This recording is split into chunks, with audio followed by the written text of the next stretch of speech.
Assalamualaikum warahmatullahi wabarakatuh. Perkenalkan, nama saya Indah Permatasari dari Prodi Hukum Keluarga Islam.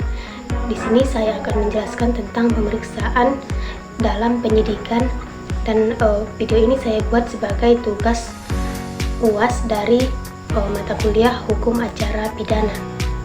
Jadi pemeriksaan dalam penyidikan adalah suatu teknik atau proses yang dilakukan oleh penyidik untuk mendapatkan keterangan, informasi, petunjuk, dan alat bukti dari tersangka, baik itu saksi atau ahli terkait tindak pidana yang sedang diselidiki. Tujuan utama pemeriksaan adalah mengungkapkan fakta kejadian dan keterlibatan pelaku kejahatan agar penyidikan dapat berkembang dan tindak pidana dapat terungkap secara jelas. Berikut beberapa poin penting mengenai pemeriksaan di penyidikan. Yang pertama, definisi. Pemeriksaan adalah kegiatan mengajukan pertanyaan secara lisan atau tertulis kepada tersangka atau saksi untuk memperoleh keterangan yang dapat digunakan dalam proses penyidikan. Kemudian yang kedua, fungsi. Pemeriksaan bukan pengganti penyidikan, melainkan alat bantu untuk mendapatkan keterangan yang valid dan dapat dipertanggungjawabkan secara hukum. Selanjutnya yaitu proses. Dalam pemeriksaan, penyidik harus mencatat semua keterangan yang diperoleh dan membuat berita acara pemeriksaan sebagai dokumen resmi. Kemudian kewajiban penyidik. Penyidik wajib melaksanakan pemeriksaan sesuai dengan ketentuan hukum, termasuk menghormati hak-hak tersangka seperti hak didampingi penasihat hukum dan mencatat semua proses pemeriksaan secara rinci. Selanjutnya, subjek pemeriksaan. Pemeriksaan dapat dilakukan terhadap tersangka, saksi, ahli, maupun barang bukti yang terkait dengan tindak pidana. Selanjutnya, pemeriksaan bukti permulaan. Dalam konteks perpajakan, misalnya, pemeriksaan bukti permulaan dilakukan untuk menemukan indikasi kuat adanya tindak pidana yang kemudian dapat dilanjutkan ke tahap penyidikan. Dan yang terakhir, perbedaan dengan penyelidikan.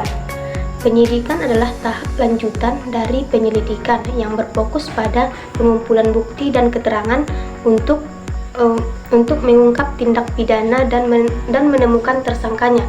Sedangkan penyelidikan adalah pencarian awal terhadap peristiwa yang diduga tindak pidana.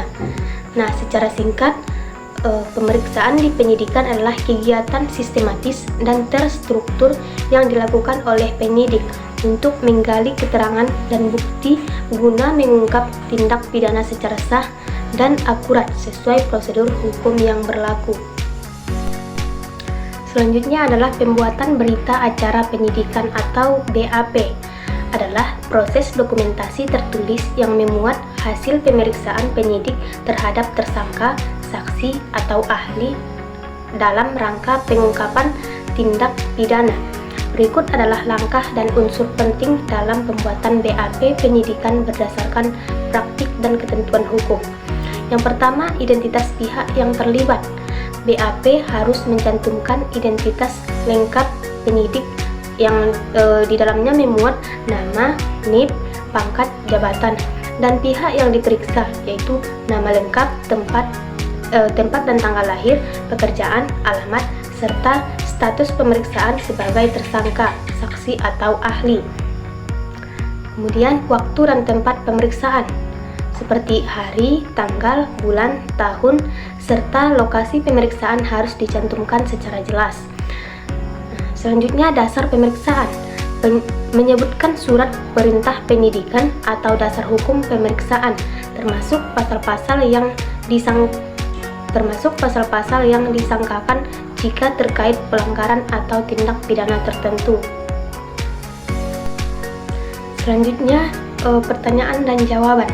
Semua pertanyaan yang diajukan penyidik dan jawaban yang diberikan oleh pihak yang diperiksa harus dicatat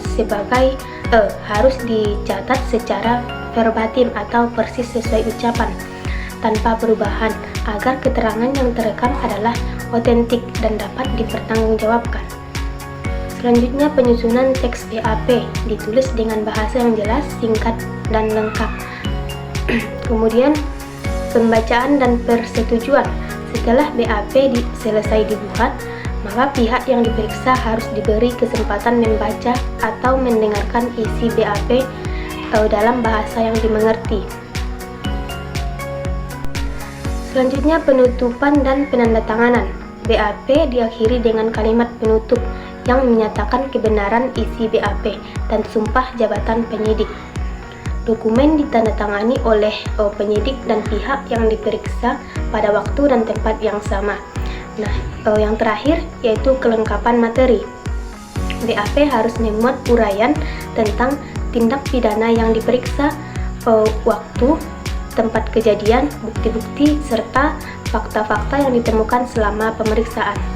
Dengan memenuhi unsur dan prosedur tersebut, BAP menjadi dokumen resmi yang sah dan dapat digunakan sebagai alat bukti dalam proses hukum penyidikan dan persidangan. Sekian penjelasan dari saya. Assalamualaikum warahmatullahi wabarakatuh.